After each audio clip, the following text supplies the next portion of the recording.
इमरान खान की जमानत 11 जून को होगी। बिलावल भुट्टो का बानी की सपोर्ट का ऐलान।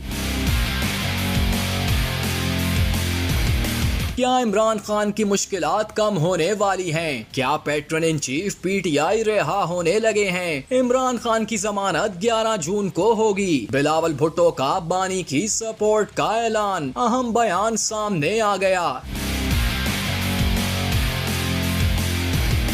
Chairman People's Party Bilawal Bhutto Zardari ने बानी तहरीक इंसाफ इमरान खान की मुमकिना रिहाई से मुतल्लिक सवाल पर रद्द अमल देते हुए कहा है कि अगर अदालतें समझती हैं कि इमरान खान को जमानत पर रिहा किया जाना चाहिए तो वो इस कानूनी अमल की हमायत करेंगे। बरतानवी टीवी स्काई न्यूज के साथ इंटरव्यू में सवालात का जवाब देते हुए बिलावल भुट्टो ने कहा, मुझे इस बारे में मालूम नहीं, मैंने पहली बार ये सुना है, लेकिन अगर ये सच है तो ये कानूनी अमल का हिस्सा है और अगर अदालतें ये फैसला करती हैं तो मैं इसकी सपोर्ट करूंगा।